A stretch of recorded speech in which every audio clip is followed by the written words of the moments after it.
Okay, we'll start with the wiring. We're adding a photocell to the previously discussed shift register that I've got there. So all of this ridiculous wiring holds the same. Again, the idea is I can run 8 different pins with just 3, okay, just to kind of expand the number of pins that I've got. And then over here I've got a photocell added. So I've got a 1,000 kilo ohm, or I'm sorry, 1 kilo ohm resistor, right? Comes through the photocell, gets powered through that.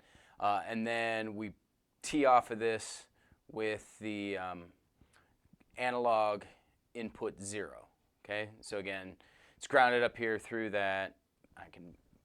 So I can get that reading, that amount of voltage that's getting put out, reading that in the analog pin 0. All the other wiring is the same. I would urge you to go look at that other video if you're not sure about that.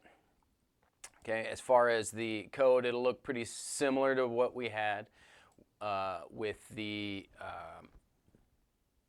shift register. We're adding the light pin. This is that analog input 0 as one of my variables, so I'm putting that up.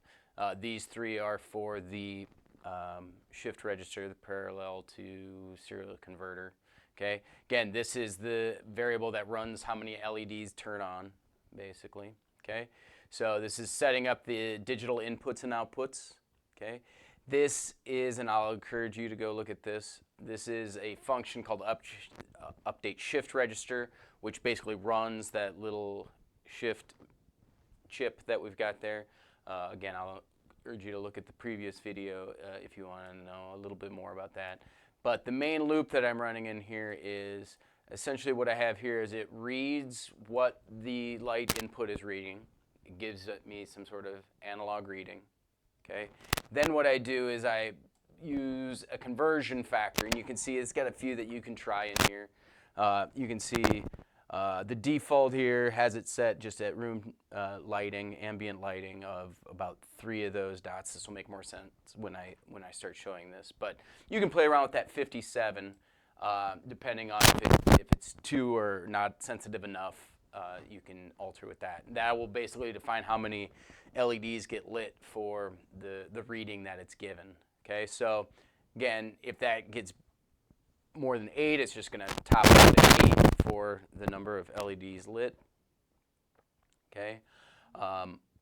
Otherwise, it'll go in here and do a for loop where basically it lights the number of LEDs based on that reading that I got those num LEDs lit. So you can see I've got 3 LEDs lit for the ambient thing. So again, this is my photocell right here.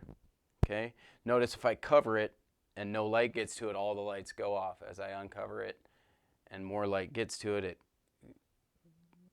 adds more and more lights. I'm not sure if just, okay.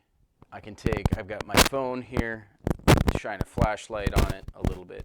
You can see that as I add more and more light to it, I can back it away, right? And it'll change the number of lights that I've got on there. Okay, so that is the photocell and how I can do it to kind of show you how intense the light is that it's reading.